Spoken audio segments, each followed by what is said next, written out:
Okay, hello everyone. Welcome to this information section of HKUST MBA, joining with Gmat Club. Good evening to you for wherever you are now. So today we have Samay and Christopher with me, and I'm Usilaner from HKUST MBA. I see that some of the audience are actually joining us via YouTube. So maybe we will wait for 1 or 2 more minutes till we have our audience joining us.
Okay, we see some audience is still joining us on YouTube. Welcome again.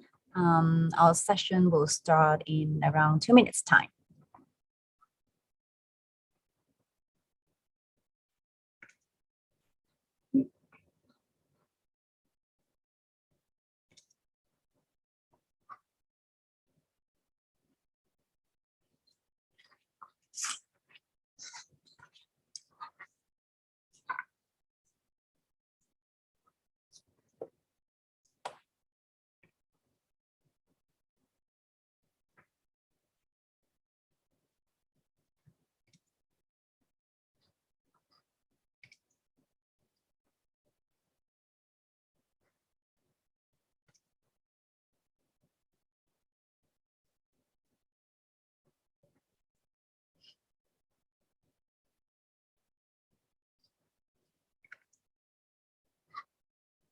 Okay, hello audience joining us from YouTube.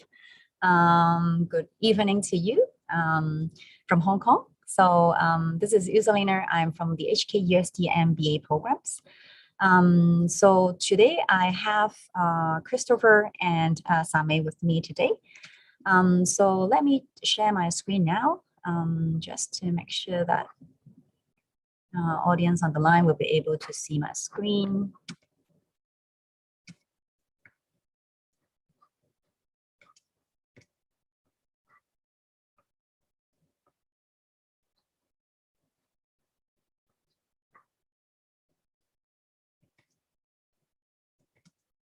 Okay, can everyone see my screen here?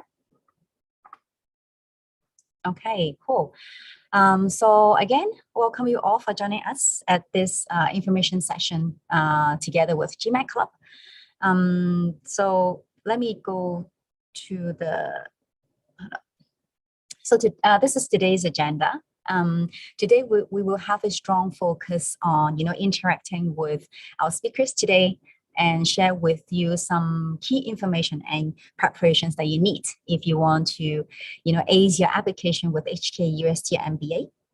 Firstly, I will ask Samay, our current MBA student at HKUST, on why he chose HKUST as his first choice as MBA. And secondly, I will go through with you how the preparation was when Samay applied to the HKUST MBA program.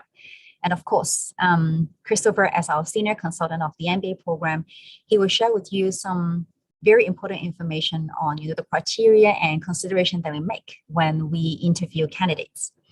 After that, we will have a Q&A session. Feel free to type your questions on the YouTube channel and we'll be able to pick on those questions. And finally, I will go through with you some scholarships, financing options, and of course, admission requirements. Again, during the session, if you have any questions, feel free to text in the YouTube channel and we will go through them one by one during the Q&A session. Okay, let me introduce the speakers today. I'm so honored to have Samay Soni from India. He is our Intake 2021 MBA student from the full-time class. Before the MBA, he was a specialist at PwC in India. And currently, he also takes up a very important role at HKUST. He's a class representative, connecting between our MBA office and the MBA class, and of course, serving the MBA community. Christopher Ip, he is our senior consultant representing the HKUST MBA programs. He is now currently actually in UK, but before his relocation, he was actually the head of our career team in the HKUST MBA program. And myself, I'm Usilaner. I'm the manager from the marketing admissions team, and I will take care of you on your application, throughout your journey. Okay, so before we move on to the chit-chat session with our guests today, I'd like to let you know that HKUST, we have been consistently, serving the HKUST community with very up-to-date knowledge. As you can, for some of you who have already done some research on the program, we are actually the first MBA program in Asia, putting a strong focus on technology and green. And of course, business foundation is something that we focus on. So what does it mean to you? It means the knowledge that you are going to learn would be very up to date, and they are actually the things that most of the companies need nowadays. And of course, because of COVID, some companies, they want to transform their business from a traditional area to more digitalized area. And the mastery of technology on business is actually very important. Through the courses of, for example, AI, big data, cryptocurrency, blockchain. And since COVID, we think about the leadership training that we give our MBA students. And sustainable leadership is one thing that we launched this year. Under this course, you will learn things such as ESG, green finance, and managing change. How should you communicate, change plans with your key stakeholders so that you can have a strong framework that you can put to work when you have to roll out some new green initiatives. So if you come to HKUST for your MBA study, you will be learning some very uptrend knowledge that you'll be able to put them into your CV that help you to future-proof your career. Okay, so without further ado, let's enter, straight to the chit-chat session with our guests today. So again, welcome Samay and Christopher. For the first session, we are going to, understand from Samay on your decision on your MBA. In general, most of the people would do only one MBA in their lifetime, especially a very good one. So Samay, I'd like to understand from you, as a non-local student, what were your decision before when you made your, MBA application? And before that, can you let us know a little bit about yourself, your background, and why you wanted to take the MBA? Sure. Thanks, Susie. So I had a background in consulting. I had consulted for a couple of companies. I had worked with 2 Big Fours, and I also consulted on the IT front. So I'd gone from function to function and from sector to sector, trying to explore what I wanted from my MBA. And try to understand really, what it is that I wanted to build my career around, because I was aiming towards an MBA. I did realize that after a point, I did want to specialize in an MBA more towards the business side of things. Having come from an engineering background, I wanted to make that shift and cement it with a degree like an MBA. But what had happened was, before the MBA, I tried to explore a little more. My approach to my career was very explorative. So with the MBA, I actually wanted to shift more towards M&A investments, realizing that, I had touched upon certain projects while I was consulting with PwC and with KPMG, especially on the deal advisory front. And I realized that that was something that I was genuinely liking and genuinely enjoying. So I realized what kind of functions, what kind of skills I was wanting to build on. Now, what happened was, based on my research, I found out that HKUST did have the strongest academically powerful program. On the academics front, HKUST is on the forefront of really being able to arm the students with the right skill sets. And for me, that was very important because I knew that I had to upskill to be able to make that transition from consulting to investments, right? So for me, the academics was one main focus. The second part was wanting to come where the opportunities were. So given the fact that Hong Kong is very strong in finance, given the fact that I did want to move to investments, and knowing that the this side of the hemisphere was a lot more developing than some of the developed countries in the West, like US or even in the Europe. So I wanted to come where I felt that I would be able to grow a little more and really give my career a better boost. And lastly, I kind of feel that the HQST crowd, the environment was very welcoming. So I did reach out to a lot of alumni, a lot of the people in the admin team, and everyone was super responsive, very excited to have those chats, really to give that mentorship and the guidance. I spoken to one Adam before, who started the Social Impact Club, and again I discussed my nonprofit background with him as well, and he was also very animatedly chatting with me about the potential of my engagement with the program. So ultimately, this was one program that I was really starting to connect with. So that's why I chose the HKUST MBA. Thank you, Samay. So when you made your, research, going back to, step one, when you made the research, were you, only looking at Hong Kong, or you were quite open to different Asian countries, or, even US, Europe? What were the countries or cities in your mind at that time? So I did consider some colleges back at home as well, some in India. I did consider NUS as well. I considered some colleges in Singapore besides NUS. But ultimately, once I started zeroing in on what I was really vibing with, which value set was really speaking more to me, I felt that the HQST culture was standing out a little more. Okay. All right. So, because you mentioned that you talk to a lot of alumni, actually, this is something that we highly recommend our prospective candidates to do as well, because when they interact with our admissions team, they know more on the hard side of the program. But then when you talk to with our current students or alumni, then the real side, first-hand experience from them as well.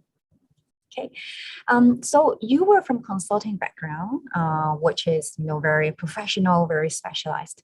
Since you joined the program, how do you feel about the program?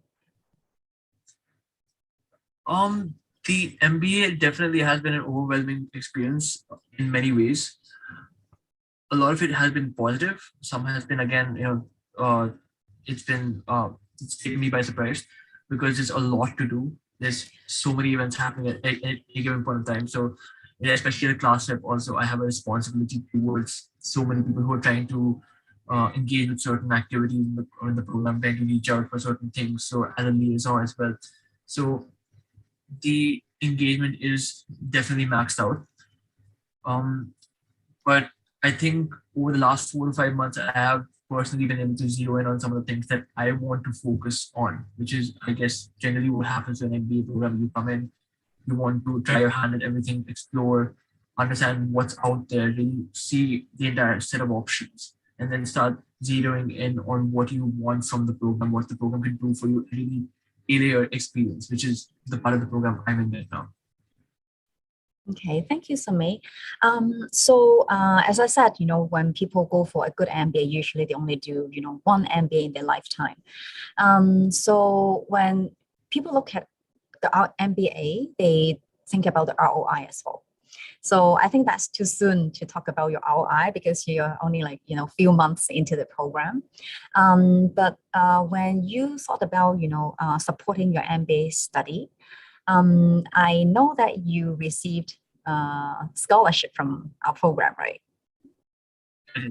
Yeah. Okay. Can you share some tips with the audience today? What do you think that helped you to score that scholarship from the MBA program? Sure. I think the scholarship was twofold. One was actually more of a long-term commitment to my career, which was really building it to a point where I could add some value to the class once I brought that career to the classroom. So once I built myself up as a consultant. really gathering that experience, gathering that knowledge, and then coming to class armed with certain background. That's one part of it. And then the short-term part of it, which is the applications itself. Right? Because once you get the achievement, once you accomplish something, you do have to showcase yourself as well. The application process is a bit of a sales pitch for yourself. You are the product. You are really being able to highlight exactly what you did, and you want to do that the best way possible. Right? So really taking the time out to focus on the details in the application, I think that also becomes important because you want to put your best foot forward and make sure that whatever you've done is getting captured in the right way and you're doing it justice. Okay. So Samay, talking about scholarship, because from the admissions point of view, GMAT is something that's one of the key considerations when the admission committee decide to give scholarship or not. I know that you scored a pretty good GMAT score when you submitted your application. Would you mind if I tell what's your score? Yeah, okay. Go ahead, please. Okay, that's 720. It's actually really in the upper end of the whole GMAT score spectrum. So how was your preparation? Like how many prep tests did you do? How much in advance that you prepared your GMAT test? Or any difficulties that you particularly faced? I think for me, the situation was actually slightly unique because I had just been transitioning from one job to the other. So I just left KPMG and I was moving towards another job. But before that, I took a small 2 to 3 month break and did my GMAT and then transitioned into the new job. And so for me, I guess I was a little lucky on that front because the GMAT does take a bit of focus. I have seen a lot of friends who I've also helped get through that exam do it side by side with the job. So it definitely is a commitment. And it really depends on, are you a good exam taker? So for me, I wasn't the best exam taker. So I did that twice. The first time I got a 680 and then I wanted to improve my score and then I got a 720 because based on my marks, I knew that 680 wasn't exactly the score I knew I could achieve, right? But the exam really is being honest with yourself in terms of what you want to achieve with the score and what you feel is getting added to your application, because ultimately that's one portion of your application. So I know a lot of people who come into really good schools as well, just like HKUST, who have a lower score, people who get in just barely making it through the application process with a much higher score. And so for me, this was more about just making sure that I got the score that I knew I could get, not just maxing out a score, but maxing out my score and then moving forward with that, because ultimately you don't want to get trapped in a diminishing returns sort of a situation, right? There's only so much you can do with an exam. So for me, I did take out time. I took about 2 to 3 months to do the exam, but mine was about a full-time commitment. If somebody is doing this alongside the job, it can take longer. It can possibly even take a shorter period of time. It all depends on you understanding your capability and setting out the time for the exam. Yeah, that's a very good advice, actually, especially, most of our applicants, they actually, have a daytime job and they prepare the GMAT or GRE preparation on the side. So in general, the officials from these organizations tell us that if you have a daytime job and prepare your test at the same time, it takes at least 3 months. If you work quite full on, so you have to dedicate, your after work hours, your weekends, so that you can be prepared for that. So for your case, Samay, you didn't take only one GMAT, right? You took more than one. Yeah, that's actually quite normal for applicants as well. And for our MBA program, we actually consider your highest score. GMAT to us, it helps us to understand the candidates' quantitative skills, and of course like some other skills as well. That's why GMAT is also one of the contributors to scholarship. So apparently, Samay, you did very well on your MBA application and preparation, very well planned. So I think this is about the application preparation. So maybe we can move on to the next part. After you prepare your application, you prepare materials, you submit your application, then there may be chance that you will be shortlisted for an admission interview. So for the next session, I will also invite Chris to join us as a experienced interviewer recruiting our full-time, part-time MBA students to talk about the key potentials that we see in the applicants and what kind of preparation or evaluation that we actually take. Chris, so let's talk about interviews. Yeah, hello. Yeah, Chris is now actually in UK, right?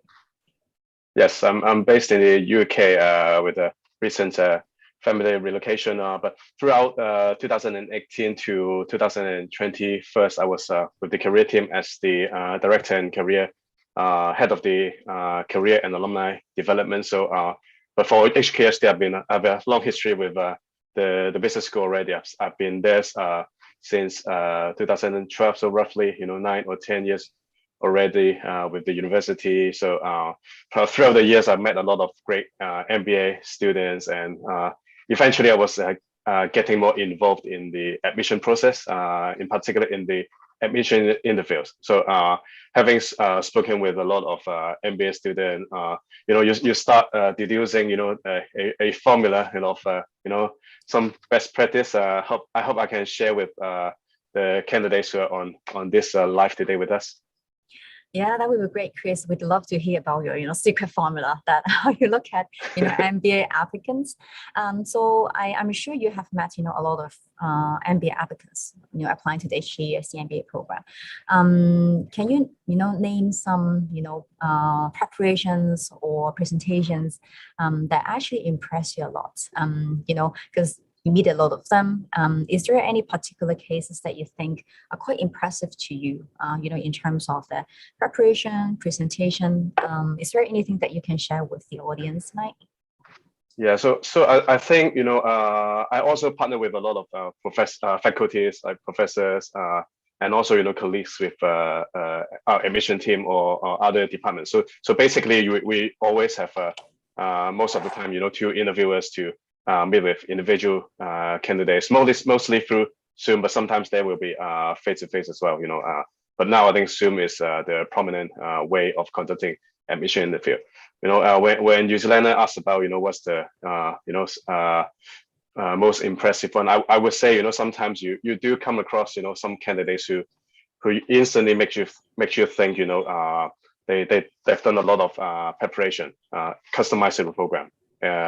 And they're like talking, telling their story in great depth, but at the same time in great precision as well, because most of these interviews were conducted in 30 minutes. So I think these great candidates who did great interviews always get to the point early in the conversation to catch your attention. So they drive the interviewers to ask more questions about their experience, and it just gives way for a good conversation. So this I think I would say great preparation plus a good timing as well on prioritizing the key attributes of an individual right at the beginning. They do their tech a lot of times. Yeah, so do a lot of preparation and good preparation to understand the program, to give a very good first impression to the interview panel members. So Chris, because you have been our interview panel members for quite some time, can you share with us the format of the interview? Usually how it's done, what should the applicants expect, who to meet during the interview process? Yeah, so sure, of course. So basically, we mostly will have 2 interviewers from the representing the MBA program. As I mentioned, most likely it will be a faculty member from the business school, plus a staff from the usually a senior staff from the MBA office. So what happens is usually the format is 30 minutes, so you can imagine it's quite quick. And I think what we want to know about it from the school perspective. It's a really matching process. As candidates, now today joining us at Gmat Club, probably you're exploring the right business school for you to take the MBA. It's a very important decision for you, really, to invest a lot of money in your next 1.5 to 2 years and committing to a new location if you're taking it full time. Like Samay, you travel all the way, from your home, getting out from your comfort zone, getting out from your job, to learn something new is a very important decision for you. And I always, am amazed by, people like Samay who, take the courage to upskill yourself and, taking a new perspective. So from school perspective, we want to see who, there are a few things, the first one is we want to see who you are as a candidate, we want to know about your experience, what have you done, and as any interesting, particular points about you as a person, any belief that you have, compared to other people, there's no right or wrong, but we want to know who you are. Second one is we want to see potential of the candidate, because a lot of candidates, in the past, when they came into the program, they take up the MBA study, they become future leaders. We want to see the future leadership potential by a few ways, really. Firstly, by knowing what have you done, why did you choose a certain career path in the past? We want to know about your story. We want to know more what you care about as well. When Usilaner talk about the sustainability as a school development, we want to see candidates. We want to know about whether you care about the latest topics in business. Whether you if you're in a particular function in your company, whether you see the importance of your particular function, or you as a candidate just seeing it as another job. Do you see that how you're impacting on your company or organization? And also we want to see where you want to be. Who doesn't want to be a future entrepreneur or potential business leader, but share us with about your story, where you want to, what you believe in, and why you believe you can do such an amazing thing in the future. And the third one is really, we want to assess your ability as a potential, business leader. We want to see your communication skills. We want to see your analytical skills. If by a lot of ways, probably we will ask question about some behavior question. Just as a tip, everyone can search it online. Google is free of charge, but look up for some behavior questions like your weakness, your strengths, your management of conflicts, or facing a challenging time. It's very typical, but we want to, everyone's story will be what making this kind of answer unique. You tell your unique story, and then we want to see your interest level as well. We understand that you are probably you have a few schools or location of your choice, but but as a school, we want to know that's why you want to come to study. It's a big commitment still, right? Then we want to know about why do you choose us? So I think that goes back to the research, how the school's value proposition, our latest development on or courses, or the tracks of the academics, how does that relate to your story, really, where if you want to develop a certain into certain areas in your future career, how do you expect you learn from the MBA program? So I think basically is really through a different questions we want to understand about the candidates. We don't want to, we are not trying to intimidate candidates by asking challenging question, but the real motivation for us is really to talk to you, as a candidate, try to understand as much as we could, from the school perspective in a short frame of time. Yeah, thank you very much, Chris. a lot of, very useful information indeed. Because I'm talking to you. For some candidates, sometimes they ask us, okay, some people, they come with a very clear career goal. So, in interviews, they may be able to present a very clear picture of what's the potential career path that they want to achieve after the MBA. But some of the candidates, they are actually quite open because, MBA anyways, it opens a lot of doors to them. So, and of course, in some cases that they don't even know what potential they have, out of the current industry that they're working in. When it's like candidates like this, not with a particular career goal, what recommendation would you give when it comes to interview so that they don't look, too soft or, without goals? What would be your recommendation? Yeah, I think it's absolutely normal for, because a lot of candidates coming into the program probably will have experience for around, 3 to 6 years, comparatively still quite an early stage in their career. So I think it's absolutely, normal for someone, with, few years of work experience, still figuring it, out about, where they want to be. Where they want to be, and what kind of areas they want to tap into, that's very normal, really. When I think about, my when I was still, early in my career, I have no idea what I want to do, but I think you don't need to be too worried about that situation, because I think probably there will be some areas that you'll be interested in, or at least if you don't need to show that you want to make a change as intentionally. You can just ride on your experience.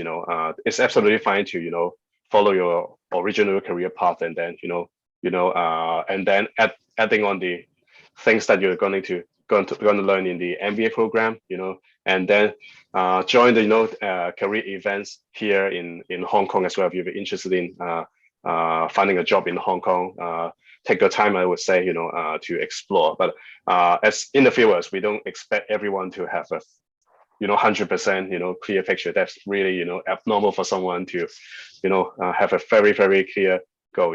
Especially nowadays, the organization throughout in the world encourage those cross function and have a very lateral development for picking up different skills. So I think it's very very okay. But what I would recommend is to maybe probably when you decide to in general taking a step back, when you take make the decision of taking an MBA, ask yourself very clearly why you want to do that. Compared to other master's program, MBA might sound a little bit more complicated or sophisticated.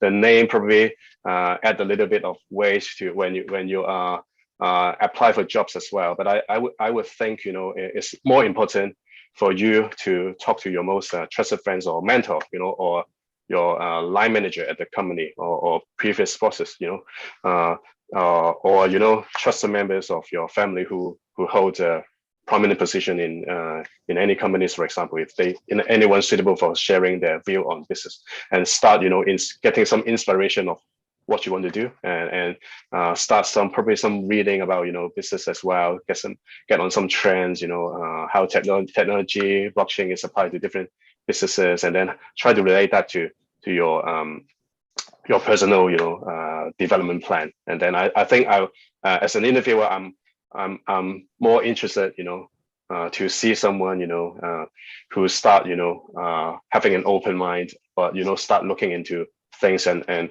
few years ahead, then someone trying very hard to say that I have a very clear career goal. That's my personal perspective, really. But I think it might apply to other, sometimes job interview as well. That's employers want to see the potential, really. Yeah, that's very interesting. That sounds a little bit different from, I guess, and most of the audience think about, what the interview panel would expect. But it sounds to me that the whole process is like a reflection journey. You ask yourself what's the goal, and you ask people around you on some recommendations as well. So Samay, flashing back to your admission interview, how did you feel about it? How did you prepare for it? And did you remember any particularly difficult questions being asked during the session? I don't think there was particularly any question which I found difficult, because what I'd done to prepare for the interview was, and this was something which was told me by my father. I made a list of 200 interview questions, and I wrote down the answer for everything. So everything from the basic, oh, what is your short-term goal and your long-term goal, to why this job, why that job, to even the more obscure ones. What if you had to have dinner with one person who was living or dead, and who would that be? And so I had a list of answers for everything. So I don't think I was shocked on the interview day. I was definitely very nervous because, of course, I wanted to get in, and so the stakes were very high. But in terms of preparing for the interview, I think I'd done my best to make sure that I wasn't surprised, because I was already super nervous. So I wanted to at least keep the uncertainties out of the picture. Right. So in terms of preparing for the interview, I just sat down and I made sure that I knew everything that I could possibly know to answer every version of every question. Okay, thank you, Samay. And I guess that's why you also aced that admission interview for getting into this program. So before we wrap up this session, just one final question for Chris. So when you are, representing the program to interview our candidates, is there any common points of, score deduction? Any deal breaker? Yeah, I think in general, there's some quite some common pitfall, and I would like to share, what we see, so basically I think sometimes when candidates are too nervous, they tend to, not to elaborate their ideas, if say for example, if I remember, asking someone, what do you think your strength or weakness is? Very simple question, and then there was case like candidates that they say, okay, I'm curious, I'm hardworking, and I manage a relationship well, and they put a full stop there and waiting for a question. Because we are looking for someone, if you remember, good communication skills, or in a way, it's quite common sense thing to elaborate on the points when you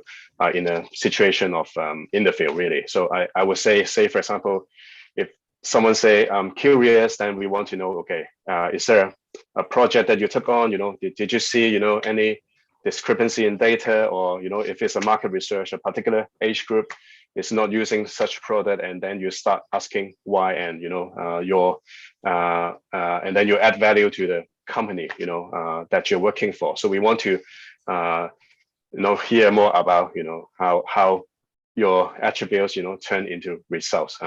On the other hand, I would say the presence as well, because we're looking for potential leaders as well. So I think the presence in front of Zoom, for example, the lighting, I think it's sometimes about it shows a candidate's commitment and to have a good presence and make a good impression to the interviewers, and this would in turn translate to our assessment to a candidate's potential success in the future job market as well when they go to interview situation. So I think the lighting, the sound, of course, probably bandwidth of the Wi-Fi as well. Sometimes I think these are some common things that are certainly overlooked by some minority of candidates. So I think check in advance, whether how do you look in front of a Zoom. So I think that would put you in a better position, and you'll feel less nervous when this accident, and when accident don't happen, you're in good hands of yourself. Okay, thank you very much, Chris. So I think that's all about what we want to share, from the chit chat session. For audience online from the YouTube, because I think there is, usually a bit of delay from Zoom to the live stream on YouTube. For audience on YouTube joining us, if you have any questions for, Samay and Chris about application preparation, interview preparation, Gmat preparation, or the course itself, the curriculum or admissions process, please feel free to type in your questions in the YouTube channel. We'll be able to take on your questions at a later time of the session today. So now maybe I can share with you some of the information on the admission process. If audience on the line, you are preparing for your MBA application for HKUST. So there are some key timelines and procedures that you have to be mindful about. So now let me share my screen first. Okay, can everybody see my screen? Okay, cool. So here's just an overview of the admission process. So you can expect what is going to happen once you want to start your MBA application. So firstly, of course, good preparation, as what Samay and Chris just mentioned, a good preparation is very important, and to prepare in advance, it also helps you to ace your application as well. So at the first stage, I think would be good to think about, the goals and sort of things on why you want to start your MBA program, and your decide, location, anything outstanding about that program will be very important for you to choose the right program as well. So for the application itself, all the application is done online on our website. So what you have to do is basically to just create an application from our website. It's very convenient to use. Once you drop anywhere, you can come back to your application and continue and submit. It's also good to schedule your test in case you need to take Gmat or GRE. We do accept both actually. However, most of the candidates come with a Gmat score. And also start approaching referees because you need 2 in total. Later on, I'll share with you a alumni referral scheme that you can get some benefits if one of the referees is a graduate from our program. And the second stage would be to submit your application, of course. The application is separated into 2 stages. As long as you finish the first 4 steps that will take you around 20-30 minutes, then you will enter the initial shortlisting stage. And before you come and attend the admission interview, if you're shortlisted, you have to complete the rest of your application. So there will be some personal statements you will have to submit. And again, think about what you want to achieve, what's your possible career goal that you want to go for after the MBA. And it would be also the good timing to start connecting with our MBA ambassadors. As we talked about, would be good to know about some first-hand experience. At the application submission stage, you only need your documents be ready in digital format. You only need to upload the documents. And after you finish all this, if you are shortlisted, we will invite you for an interview. And coming to that moment of truth, this is the time you have to think about, do some self-reflection, think about your career goal, think about what you want to achieve. And I guess some of the key questions would be why HKUST? And why MBA, and what you like about HKUST. And one thing that we also would ask is what's your possible contribution to the HKUST MBA community? Because we have a very close community that, we support each other, students, alumni, prospective candidates. So your possible contribution to the MBA program is very important. This year, because of COVID, some of the universities, like undergraduate universities, they're taking more time to process document delivery. That's why this year we are going for rolling interviews. So the sooner you submit your application, the sooner we can process your application for the next step. After the interview, if you get an offer from us, congratulations to you. And it's time to think about if you want to accept the offer or not, and start preparing delivery of your hard copy documents, for example, your transcript and degree diploma. Okay. All right, so coming to scholarships. If you want to be like Samay, who receives scholarship from us, we do have a wide range of scholarships and financial awards for our MBA applicants.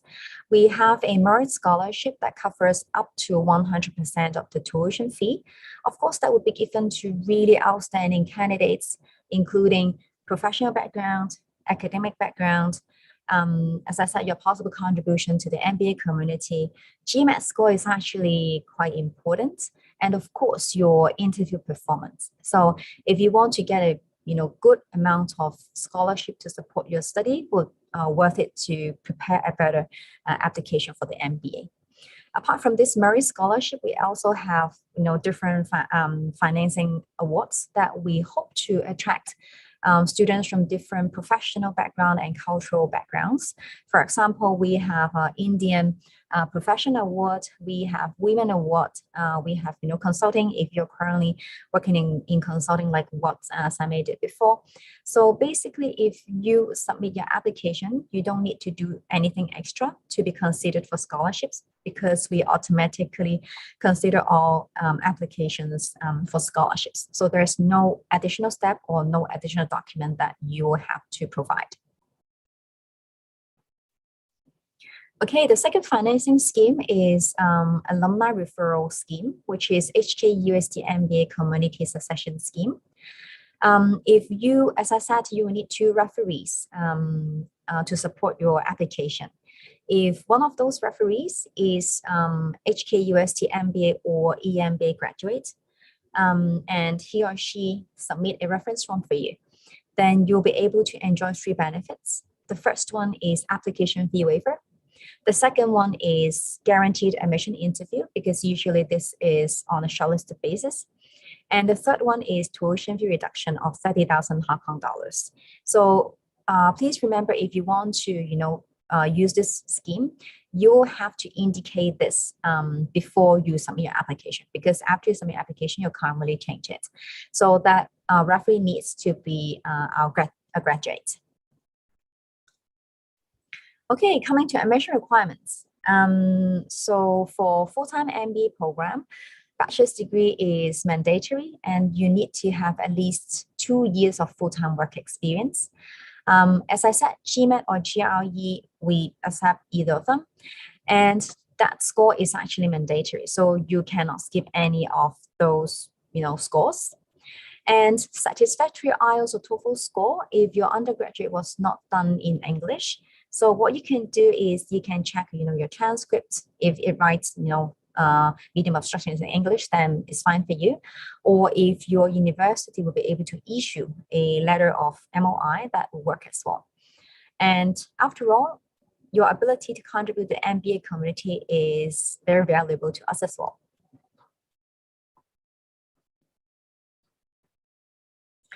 Okay, I mentioned the 4 steps that you have to go through when you submit your applications. They are your personal information, academic information, work history, and test information. I think for work history, it may take you a bit more time to prepare, because you have to collect all your work proofs. And for the deadline, we have just passed our second round of full-time MBA application, the round 2 yesterday. And the upcoming next one is on 9th of March. So 2 months, around 2 months from now. In case there is any audience on the line looking at the part-time MBA, then we have 2 more rounds of application for our part-time MBA application. Okay, one thing I'd like to highlight is about visa policy.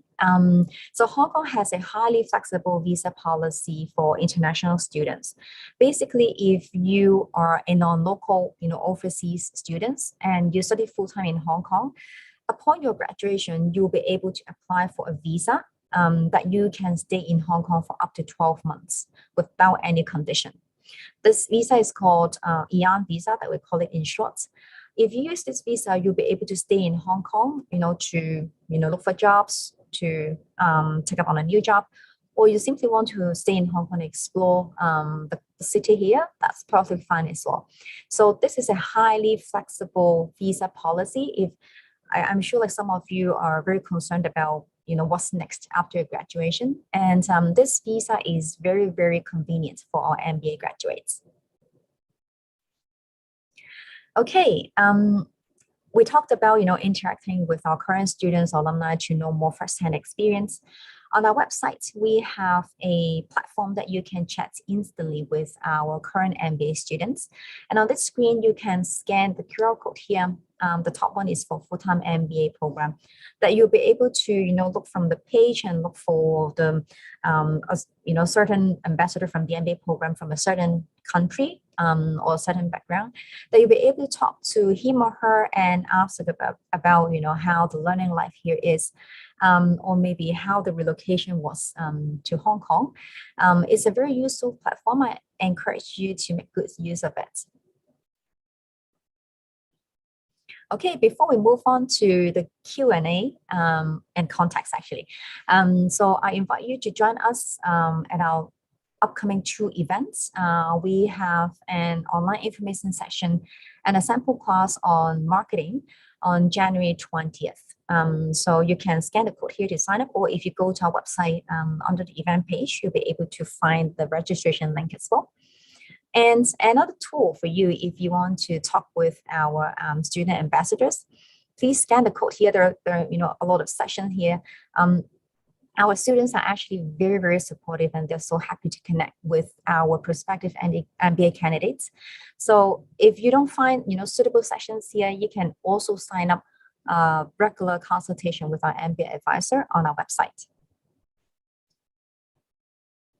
Okay, if you have any question, please feel free to reach out to us via these channels. A one-on-one consultation will be very good for you. If you are planning to attend an interview, we can also offer you a CV advice, based on your background and your career aspiration. And on our website, we have a very useful partner there who is Soni. He'll be able to answer to some of your admission questions or questions about program.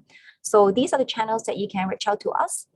And most importantly, if you are going to attend our admission interview, we do have a lot of things happening, every day, every month in our HKUST, our student community, what's the trend of our curriculum design.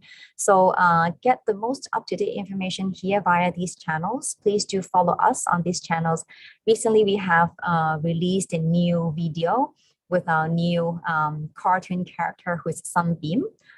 We will keep rolling out some new videos in the coming few months, but do follow us on our channels so that you can get the most up-to-date information of the program.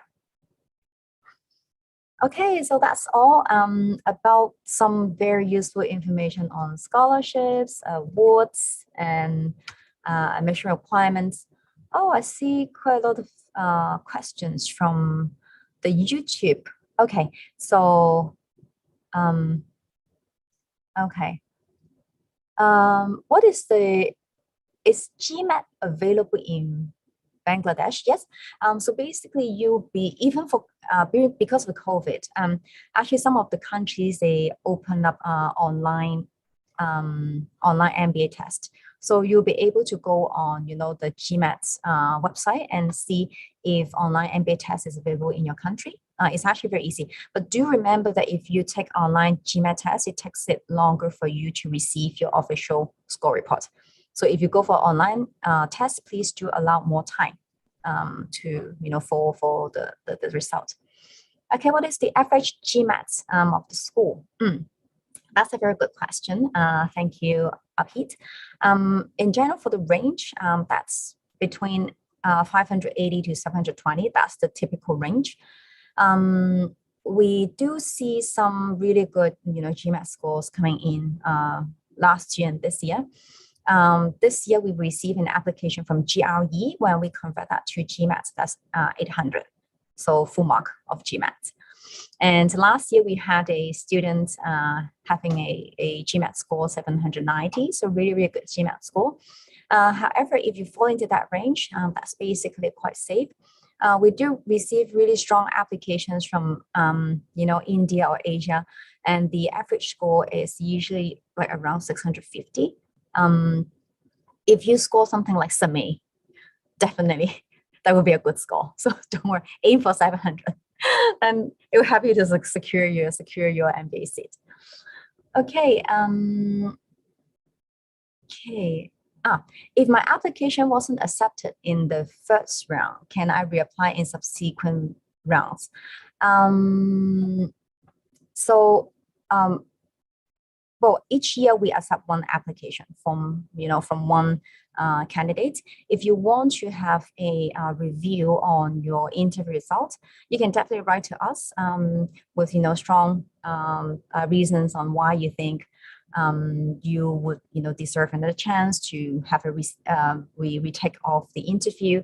And our admission team is actually here to help you, but I think you need to have very strong reason on why you didn't do well in the first round and what happens in between the first round and the subsequent round that you may get another interview chance. What are you going to do or what you have achieved in between that short period of time to convince the panel member that you are the different person from the first interview that you attended.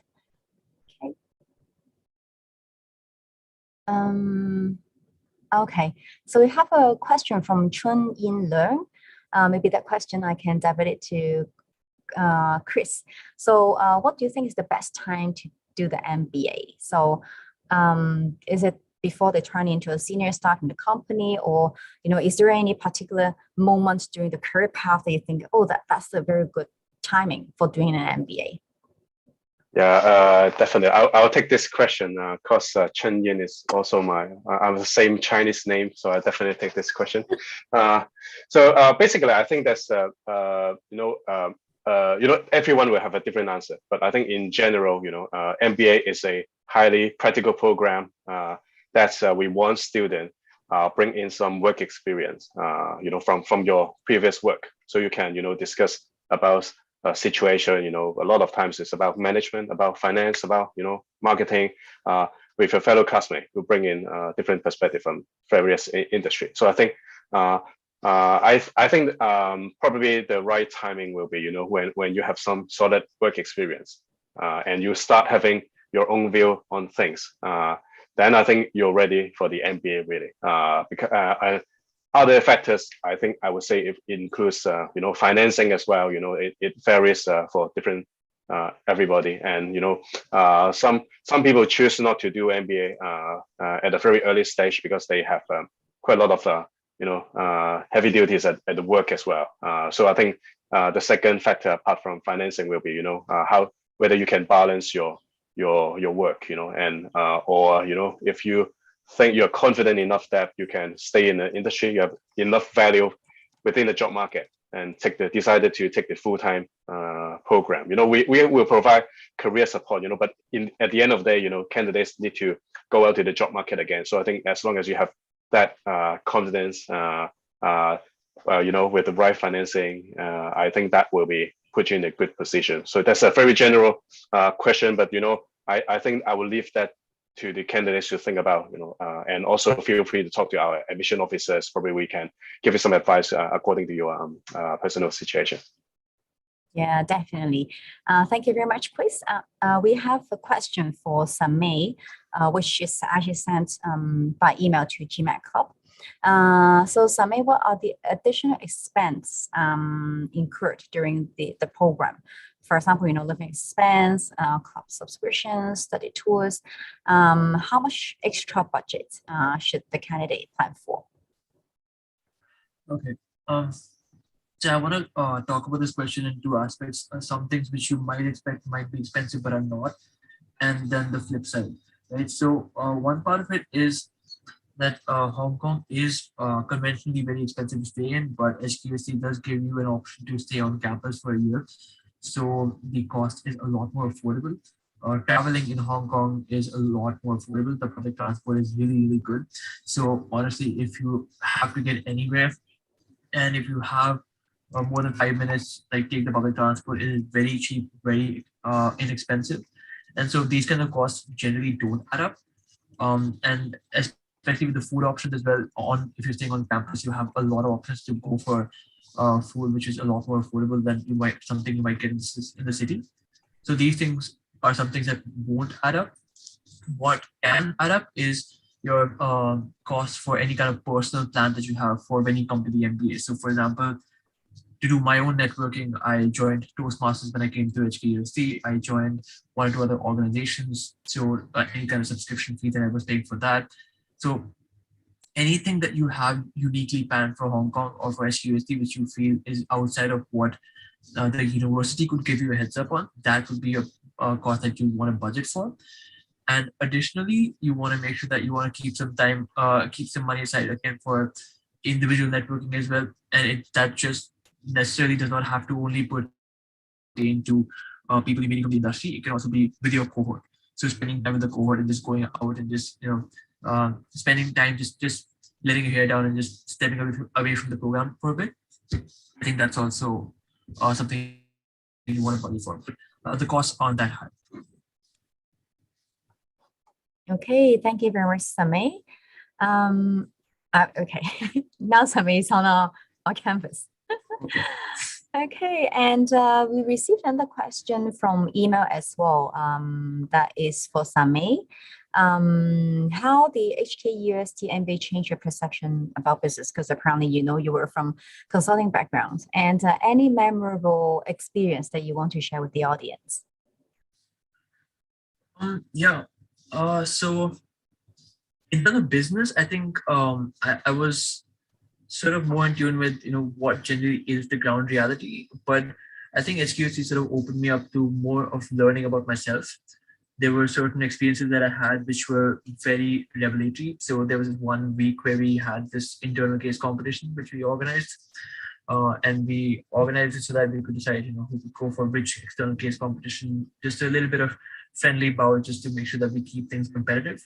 And so that case competition became super heavy because everyone took it seriously. We were all really just giving our best shot, and I barely slept in that week, especially because it's not like the classes weren't happening side by side, because we had a lot of other projects which were ramping up even in the courses that we were taking. We had a few core courses, we'd taken some flexibles. So a lot of that burden was also piling up, and trying to find time for that alongside the internal case competition was a bit of an experience. It was, I think not that I recommend this and just for the record, like everyone told me that I was going nuts, but I did only sleep 15 hours that week. Okay, so this is not normal, but that for me, that was I just was trying to spend more time trying to get the case competition done. So that was something which I conventionally would not have done, and it was it was something that I look back on, and I really feel glad that I was part of it. Yeah, thanks, Samay. Sometimes the best memory comes from the best challenges, right? Okay, thank you very much, Samay. We have 2 final questions, actually. The next one is actually for Chris. So from email as well, what are the top 3 things that, admission committee are trying to assess in admission interviews? Yeah, I think in general, again, it is the candidate's ability and potential. We are assessing a lot of things, so there's no, particular 1 or 2 skill that really, is the most important, because having said that, because MBA is a very all-rounded program that you need to learn a lot of different topics. But in general, I would say, communication skills, presentation skills, analytical skills, or be able to show that you are able to demonstrate your thought process. I think instead of getting the just telling the right answer is always the most important thing. Apart from the leadership potential or ability, the second one is we want to see candidate who have their own views on or career planning. You have a clear career goal, but if you don't, as I mentioned, if you don't have a clear career goal, just if you are showing us that you are on the driver's seat of your previous career, and and you have an idea where you want to go, where and how to get there, then we'll be convinced. The third one, I think probably candidates might not expect it, but I think we value someone with good business ethics, understanding of business ethics, and believe in it as well, because our graduates, we want our graduates to be known for become ethical and have a sustainable mindset, which is very important for business nowadays, not just making money, but making profit, you know, and bring the best welfare for the society, and being able to be responsible to all stakeholders in the society, not just the shareholders. I think that's a very important point that we want candidates to be aware as well. Yeah, thank you very much, Chris. We are hoping that, you know, as our MBA students, you'll be a responsible leader in the future, not only making monetary related business decisions, but also for the better world for the next generation. So coming to the last question of tonight from Moses Lambert on YouTube. You want to know more about electives. So basically for a full-time MBA, we have a wide range of electives that you will be able to choose from, you know, around 60 electives from that pool. Depending on, you know, your professional career goal, your personal interest, and of course, you know, your level, then you'll be able to basically mix and match your own learning experience. HKUST is in fact one of the most, you know, flexible MBA program in Asia that you'll be able to tailor make your own MBA learning experience. In the future, for example, you want to change to consulting, there may be 50% of your credits on consulting, 20% on general management, 20% on sustainable leadership, and the rest, you know, based on your own interest. You can, you know, mix and match and make a very unique CV of your own. So Moses, if you want to reach out to us for more information on the electives, feel free to reach out to our team. Our email address is mba@ust.hk, and we three are actually on LinkedIn. We'll be happy to connect with all the audience tonight. So again, thank you very much, Samay and Chris, for joining us tonight, spending your Thursday night here, sharing your very, very valuable advices to our audience. And for the audience online joining us via Gmat Club's YouTube channel, thank you again for joining us. All the best to your upcoming MBA application. If you need any assistance, feel free to reach out to our team anytime. Okay, thank you very much and have a great evening, everyone.